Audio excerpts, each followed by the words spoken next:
ഖുർആന്റെ 82-ാം അധ്യായം 6-ാമത്തെ വചനം. എത്ര മനോഹരമാണ്, എത്ര ശ്രേയസ്കരമാണ്.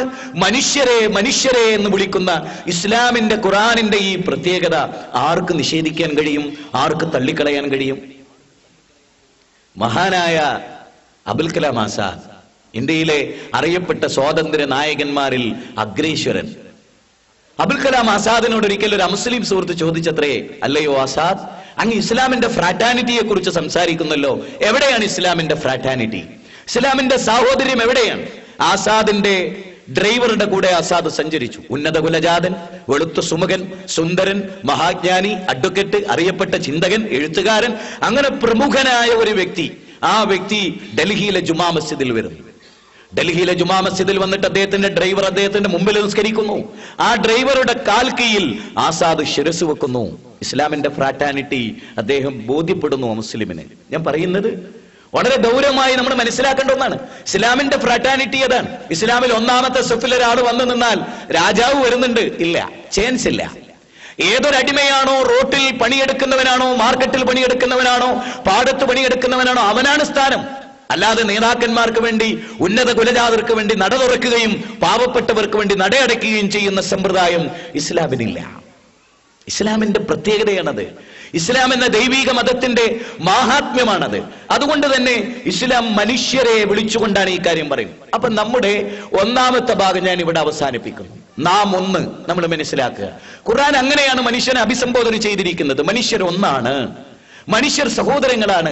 ഇനി ഒരാൾ ഇസ്ലാം ആകുന്നതോടുകൂടിയോ, മനുഷ്യകുലത്തിൽ നിന്ന് ഒരാൾ ഇസ്ലാം ആകുന്നതോടുകൂടെ വീണ്ടും അയാൾ കുറെ കൂടെ ശുദ്ധീകരിക്കപ്പെടുകയാണ്. മൊത്തത്തിൽ ഇപ്പോൾ എല്ലാവരെയും നമുക്ക് മനുഷ്യരായി കാണാൻ കഴിയും, എല്ലാവരെയും നമുക്ക് മനുഷ്യരായി വിലയിരുത്താൻ കഴിയും, എല്ലാവരെയും നമുക്ക് മനുഷ്യരായി മനസ്സിലാക്കാൻ കഴിയും. അത് കഴിഞ്ഞ ഒരാൾ മുസ്ലിം ആകുന്നതോടുകൂടെ കുറെ കൂടെ ഉന്നതമായ ഒരു ബന്ധം ഉണ്ടാവുകയാണ്. അപ്പൊ മനുഷ്യരെന്ന നിലയിൽ നിങ്ങൾക്കറിയാലോ, മുസ്ലിങ്ങളെ കണ്ടുമുട്ടിയാൽ അസ്സലാമു അലൈക്കും വറഹ്മത്തുള്ളാഹ് എന്ന് പറയും. അള്ളാഹുവിന്റെ രക്ഷയും സമാധാനവും നിനക്കുണ്ടാവട്ടെ. കാരണം എന്താണ്? അള്ളാഹുവിനെ രക്ഷകനായി സ്വീകരിക്കുന്നവനോടെ അത് പറഞ്ഞിട്ട് കാര്യമുള്ളൂ. ശ്രീരാമനെ ദൈവമായി അംഗീകരിക്കുന്ന ഒരാളോട് അസ്സലാമു അലൈക്കും എന്ന് പറഞ്ഞാൽ തന്നെ അവന്റെ ആദർശത്തിനെതിരാണത്. യേശുക്രിസ്തുവിനെ വിളിച്ചു പ്രാർത്ഥിക്കുന്ന ഒരുത്തനോടോ, അല്ലെ പിന്നെ ശ്രീരാമനെ വിളിച്ചു പ്രാർത്ഥിക്കുന്ന ഒരുത്തനോടോ അസ്സലാമു അലൈക്കും എന്ന് പറയാൻ, ശ്രീരാമനെ ദൈവമായി അംഗീകരിച്ച് ശ്രീരാമനെ ആരാധിക്കുന്നവരോട് ശ്രീരാമന്റെ രക്ഷയും സമാധാനം ഉണ്ടാകട്ടെ എന്നല്ലേ പറയേണ്ടത്? അതുകൊണ്ടാണ് അള്ളാഹുവിന്റെ ഏകത്വം അംഗീകരിച്ചവരോട് മാത്രമുള്ള ഒരു മര്യാദയായി സലാമിനെ ഇസ്ലാം പരിമിതപ്പെടുത്തിയത് കൊണ്ടാണ്. അസ്സലാമു അലൈക്കും വറഹ്മത്തുള്ളാഹി എന്ന് പറയുന്ന ഒരു വല്ലാത്ത ബന്ധം, ഒരു ക്രിസ്ത്യാനിക്കും ഇല്ലാത്ത ബന്ധം, ഒരു ഹൈന്ദവനും ഇല്ലാത്ത ബന്ധം, ഒരു മജൂസിക്കും ഇല്ലാത്ത ബന്ധം, ഒരു മുസ്ലിമിന്റെ ഇടയിൽ ഉണ്ടാകുന്ന മൗലികമായ ബന്ധം എത്ര ശ്രേയസ്കരമാണ്. എന്നിട്ട് ഖുർആൻ പറഞ്ഞു, ഇന്നമൽ മുഅ്മിനൂന ഇഖ്വ ഫഅസ്ലിഹു ബൈന അഖ്വൈക്കും. സത്യവിശ്വാസികളെ, നിങ്ങൾ മിത്രങ്ങളാണ്, നിങ്ങൾ ശത്രുക്കളാണെന്നല്ല പറഞ്ഞത്. നിങ്ങൾ മിത്രങ്ങളാണ്. ആദർശപരമായ എന്തൊക്കെ വിയോജിപ്പുകൾ നിങ്ങൾക്കുണ്ടെങ്കിലും അടിസ്ഥാനപരമായ ഒരേ കിബിലയിലേക്ക് തിരിയുന്നവർ, ഒരേ വേദഗ്രന്ഥം അംഗീകരിക്കുന്നവർ, ഒരേ പ്രവാചകനെ സ്വീകരിച്ചവർ, ഒരേ ആദർശത്തിന്റെ കുടക്കീയിൽ ജീവിക്കേണ്ടവർ. ഇന്നമൽ മുഅ്മിനൂന ഇഖ്വ ഫഅസ്ലിഹു ബൈന അഖ്വൈക്കും. നിങ്ങൾ പരസ്പരം മിത്രങ്ങളാണ്. നിങ്ങൾക്കിടയിലുള്ള പ്രശ്നങ്ങൾ സുൽഹുണ്ടാക്കേണ്ടത് നിങ്ങളുടെ ബാധ്യതയാണ്. 49-ാം അധ്യായം 10-ാമത്തെ വചനം. വിശുദ്ധ ഖുർആൻ പറഞ്ഞു, മുഹമ്മദുർ റസൂലുള്ളാഹി വല്ലദീന മഅഹു അശിദ്ദാഉ അലൽ കുഫാർ റഹ്മാഹു ബൈനഹും തറാഹും റുക്അൻ സുജ്ജദൻ യബ്തഗൂന ഫളലൻ മിനല്ലാഹി വറിദ്വാന. ഖുർആനിലെ 48-ാം അധ്യായം സൂറത്തുൽ ഫതഹ് 29-ാമത്തെ വചനമാണ്. മുഹമ്മദുർ റസൂലുള്ളാഹി വല്ലദീന മഅഹു അശിദ്ദാഉ അലൽ കുഫാർ റഹ്മാഹു ബൈനഹും. നിങ്ങൾക്ക് ശിദ്ദത്തുണ്ട് ആരോട്? അവിശ്വാസത്തോട്, കുഫറിനോട്, കാഫിരീങ്ങളോട്. പക്ഷേ നിങ്ങൾക്കിടയിൽ റഹമാഹു ബൈനഹും, നിങ്ങൾ വളരെ ഇണക്കത്തിലാണ്, ദയാലുക്കളാണ്. അപ്പൊ അങ്ങനെ ഒരു ഉന്നത വിധാനത്തിലേക്ക് വീണ്ടും ഒരു മനുഷ്യകുലത്തിൽ നിന്ന് ഒരാൾ മുസ്ലിം ആകുന്നതിനോടുകൂടെ കുറെ കൂടെ ഐക്യത്തിന്റെ, അവന്റെ രക്തം, അഭിമാനം, അവന്റെ എല്ലാം പ്രൊട്ടക്ട് ചെയ്യപ്പെടേണ്ട ഒരു മൗലികതയിലേക്ക് അവൻ വളരുകയാണ്. ഇനി നമുക്കിവിടെ പരിശോധിക്കാനുള്ള വളരെ പ്രധാനമായ മറ്റൊരു കാര്യം, നമ്മുടെ ആരാധ്യൻ. എനിക്ക് ഇവിടെ സ്വീകരിച്ച തലക്കെട്ടിനോട് ഒരു ആദരവ് തോന്നുന്നു. എന്താ ആദരവ് എന്ന് ചോദിച്ചാൽ, സാധാരണ നാം ഒന്ന്, നമ്മുടെ ദൈവം ഒന്ന് എന്നാണ് സാധാരണ പറയാം.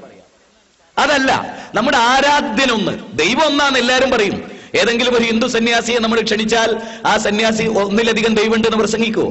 ഒരു സ്ഥലത്തും പ്രസംഗിക്കില്ല. ഒരു പള്ളിയിൽ അച്ഛനെ ക്ഷണിച്ചാൽ ഒന്നിലധികം ദൈവമുണ്ടെന്ന് അച്ഛനും പ്രസംഗിക്കാറില്ല. പക്ഷെ ആരാധ്യൻ, അതാണ് നമ്മുടെ ചർച്ച. അതൊരു വലിയ വിഷയമാണ്. വളരെ വലിയ വിഷയമാണ്, അഭിപ്രായ ഭിന്നത ഉള്ള വിഷയമാണ്. നമ്മുടെ ആരാധ്യനൊന്ന്. ഇന്നല്ലാഹ റബ്ബി വറബ്ബുക്കും ഫഅബ്ദൂഹു ഹാദാ സിറാത്തുൽ മുസ്തഖീം. ഖുർആനിലെ 3-ാം അധ്യായം സൂറത്തു ആൽ ഇംറാൻ. അവിടെ മഹാനായ ഈസാ നബി അലൈഹിസ്സലാം പറയുന്ന വാചകമാണ്, ഇന്നല്ലാഹ റബ്ബി വറബ്ബുക്കും ഫഅബ്ദൂഹു ഹാദാ സിറാത്തുൽ മുസ്തഖീം. 50-ാമത്തെ വചനം, നിങ്ങളുടെയും ഞങ്ങളുടെയും റബ്ബ് ഏകനായ റബ്ബാണ്. ഈസാ നബി, യേശുക്രിസ്തു നോക്കൂ, ഈസാ അലൈഹിസ്സലാം. മുസ്ലിമിന്റെ മനോഗതം കുറെ കൂടെ ഉയർന്നു നിൽക്കുന്നു എന്നുള്ളതാണ് സത്യം. ഇതെപ്പോ മനസ്സിലാവും? നിങ്ങൾ നോക്കൂ, മുഹമ്മദ് നബിയുടെ പേര് കേൾക്കുമ്പോ ഒരു ക്രിസ്ത്യാനിയോ ജൂതനോ അലൈഹിസ്സലാം എന്ന് പറയോ? നേരെ മറിച്ച് ഒരു ക്രിസ്ത്യാനി ആദരിക്കുകയും ആരാധിക്കുകയും ചെയ്യുന്ന യേശുക്രിസ്തുവിന്റെ പേര് കേട്ടാൽ ഒരു മുസ്ലിം അലൈഹിസ്സലാത്തു വസ്സലാം എന്ന് പറയും. അങ്ങനെയുള്ള അവനെങ്ങനെ ക്രിസ്ത്യാനിയെ ശത്രുവായി കാണാൻ കഴിയും? യേശുക്രിസ്തുവിന്റെ പേര് കേൾക്കുമ്പോ അലൈഹിസ്സലാത്തു വസ്സലാം, ദൈവത്തിന്റെ രക്ഷയും സമാധാനവും നിനക്കുണ്ടാവട്ടെ. മോസസ് പ്രവാചകനെ പറ്റി കേൾക്കുമ്പോ അലൈഹിസ്സലാത്തു വസ്സലാം. ലോകത്ത് യേശുക്രിസ്തു മഹാനായ പ്രവാചകൻ എന്ന് നമ്മൾ ഒരുപാട് പുസ്തകം എഴുതിയിട്ടുണ്ട്. മുഹമ്മദ് നബി മഹാനായ പ്രവാചകൻ എന്ന് ഒരു ലഘുലേഖ പോലും ക്രൈസ്തവർ ലോക ചരിത്രത്തിൽ ഇന്ന് വരെ പ്രസിദ്ധീകരിച്ചിട്ടുണ്ടോ? ഇല്ല. എന്തേ കാരണം? ഇസ്ലാമിന്റെ പ്രത്യേകത അതാണ്. ഇസ്ലാം ഒരു പ്രത്യേക ചട്ടക്കൂട്. ഇസ്ലാമിനൊരു പ്രത്യേകതയുണ്ട്. ഇസ്ലാം ദൈവത്തിന്റെ മതമാണ്. യേശുക്രിസ്തുവിനെയും അതുപോലെ ലോകത്തെ എല്ലാ പ്രവാചകന്മാരെയും സൃഷ്ടിച്ച റബ്ബിൽ നിന്നതാണ് മതം. ഇസ്ലാം പരിചയപ്പെടുത്തുന്ന ദൈവം, നമ്മുടെ ആരാധ്യനൊന്ന് എന്നതാണല്ലോ നമ്മുടെ ചർച്ച. ഈ വിഷയത്തിൽ നിങ്ങൾ നോക്കൂ, ബൈബിളിൽ ഓൾഡ് ടെസ്റ്റ്മെന്റ്, ന്യൂ ടെസ്റ്റ്മെന്റ് നിങ്ങൾ പരിശോധിച്ചു നോക്കൂ. പഴയ നിയമവും പുതിയ നിയമവും, അതുപോലെ അതിനു മുമ്പ് കടന്നു വന്നിട്ടുള്ള ഋഗ്വേദം, സാമവേദം, അഥർവവേദം, യജുർവേദം. ഋഗ്വേദം 10 മണ്ഡലങ്ങളാണ്. നമ്മൾ ഏതൊരു സമൂഹത്തിന്റെയും മതത്തെ പഠിക്കേണ്ടത് ആ സമൂഹത്തിന്റെ ചിന്തകളും ജീവിതവും ശൈലിയും നോക്കിക്കൊണ്ടല്ല, ആ മതത്തെ പ്രതിദാനം ചെയ്യുന്ന മത സ്രോതസ്സുകളിൽ നിന്നാണ്. ഞാൻ ഒന്നുകൂടെ അത് ആവർത്തിക്കുന്നു. മതത്തെ പഠിക്കേണ്ടത് മതസ്രോതസ്സുകളിൽ നിന്നാണ്. മതം പഠിക്കേണ്ടത് മതസ്രോതസ്സുകളിൽ നിന്നാണ്, അല്ലാതെ വ്യക്തികളുടെ താല്പര്യങ്ങളിൽ നിന്നല്ല. അല്ലെങ്കിൽ സമൂഹം ഇന്ന് ആചരിച്ചു പോരുന്ന ആചാരങ്ങളിൽ നിന്നല്ല മതം പഠിക്കേണ്ടത്. നമ്മൾ വളരെ ഹൃദയത്തിൽ തട്ടി തന്നെ ചിന്തിക്കേണ്ട ഒരു പോയിന്റാണത്. ഇപ്പൊ ഇസ്ലാമിനെ പഠിക്കേണ്ടത് ഖുർആനിൽ നിന്നും സുന്നത്തിൽ നിന്നുമാണ്. ഹൈന്ദവത പഠിക്കേണ്ടത് ചതുർവേദത്തിൽ നിന്നാണ്. ഋഗ്വേദം 10 മണ്ഡലങ്ങളുണ്ട്.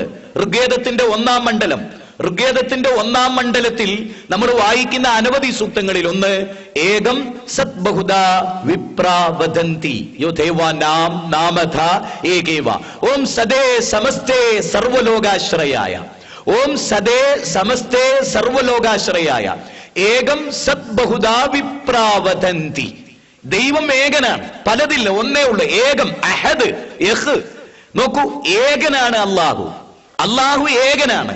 അതാണ് അവിടെ പറയുന്നത്, ഏകം സത് ബഹുദ, സത്തയായുള്ളത് ഒന്നേ ഉള്ളൂ. ബഹുദ കൽപ്പയന്തി, വിദ്വാൻമാർ അതിനെ പലതായി ഗണിച്ചതാണ്. ഏകമാണ്, ദൈവം ഏകനാണ്. ഓം സദേ സമസ്തേ സർവലോകാശ്രയായ, സർവലോകങ്ങൾക്കും ആശ്രയിക്കാൻ പറ്റുന്ന ആരാധ്യൻ ഏകനാണ്.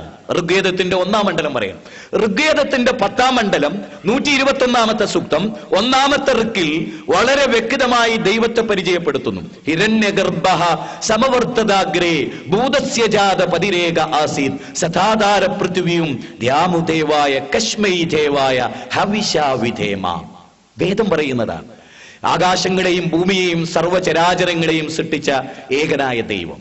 നമുക്ക് ഇവിടെ ഏറ്റവും രസകരമായ ഒരു സംഗതി എന്താണെന്നറിയും? ഇപ്പൊ നമ്മുടെ കേരളത്തിന്റെ പശ്ചാത്തലത്തിലേക്ക് നമ്മൾ ഈ വിഷയത്തെ കൊണ്ടുപോവാം. കേരളത്തിലെ തല ഉയർന്നു നിൽക്കുന്ന ഒരു ഓഡിറ്റോറിയത്തിലാണ് ഈ പരിപാടി സംഘടിപ്പിച്ചതെന്ന് നിങ്ങൾ മനസ്സുകൊണ്ട് സങ്കല്പിക്കുക. ആ കേരളക്കരയിൽ നാളെ പ്രഭാതത്തിൽ 1-2 അമുസ്ലിങ്ങളായ സഹോദരങ്ങൾ അവർ നേരെ ചെന്നിട്ട് ക്രൈസ്തവരുടെയും അതുപോലെ തന്നെ മുസ്ലിങ്ങളുടെയും വീടുകളിൽ ചെന്നിട്ട് ഹൈന്ദവർ പറയുന്നു, നിങ്ങൾ ശരിക്കും ശ്രദ്ധിക്കേണ്ട ഒരു പോയിന്റാണ് പറയുന്നത്. കുറച്ച് അമുസ്ലിങ്ങൾ, ഹൈന്ദവ സഹോദരങ്ങൾ മുസ്ലിങ്ങളുടെയും ക്രൈസ്തവരുടെയും വീടുകളിൽ കയറി ചെന്നിട്ട് പറയുന്നു, എന്ത്, നിങ്ങൾ നാളെ മുതൽ ശ്രീരാമനെ ആരാധിക്കണം, അല്ലെങ്കിൽ നിങ്ങൾ ഇന്ന ഗുരുവായൂരപ്പനെ ആരാധിക്കണം. മുസ്ലിങ്ങൾ അംഗീകരിക്കുവോ? ക്രിസ്ത്യാനികൾ അംഗീകരിക്കുവോ? ഇനി ക്രിസ്ത്യാനികൾ അതിന്റെ പിറ്റേ ദിവസം വന്നിട്ട് പറയുന്നു, ഹിന്ദുക്കളോടും മുസ്ലിങ്ങളോടും പറയുന്നു, നിങ്ങൾ കന്യാമറിയമ്മനെ ആരാധിക്കണം, വേളാങ്കണ്ണി മാതാവിനെ ആരാധിക്കണം, അല്ലെങ്കിൽ യേശുക്രിസ്തുവിനെ ആരാധിക്കണം. ഹൈന്ദവർ അംഗീകരിക്കുമോ? മുസ്ലിങ്ങൾ അംഗീകരിക്കുമോ? മറ്റന്നാൾ മുസ്ലിങ്ങൾ ഇറങ്ങിയിട്ട് പറയും, നിങ്ങൾ മൊയ്തീൻ ഷെയ്ഖിനെ ആരാധിക്കണം, അല്ലെങ്കിൽ മുഹമ്മദ് നബിയെ ആരാധിക്കണം എന്ന് പറഞ്ഞാൽ ഹൈന്ദവർ അംഗീകരിക്കുമോ? ക്രൈസ്തവർ അംഗീകരിക്കുമോ? അതിന്റെ 4-ാം ദിവസം വേറൊരു കൂട്ടർ ചെന്ന് പറയുന്നു, നമ്മൾ ഒന്നാണ്, നമ്മുടെ ആരാധ്യൻ ഒന്നാണ്. നിങ്ങളുടെ ഈ 3 ദിവസവും നിങ്ങളെ സമീപിച്ചവരുടെയും ദൈവം, അവർ പരിചയപ്പെടുത്തിയ മഹാന്മാരുടെയും ദൈവം, ആകാശങ്ങളെയും ഭൂമിയെയും സർവ്വചരാചരങ്ങളെയും 714 കോടി മനുഷ്യരെയും ഹിന്ദുവും മുസ്ലിമും ക്രിസ്ത്യാനിയും ജൈനനും ബൗദ്ധനും മതമുള്ളവനും ഇല്ലാത്തവരും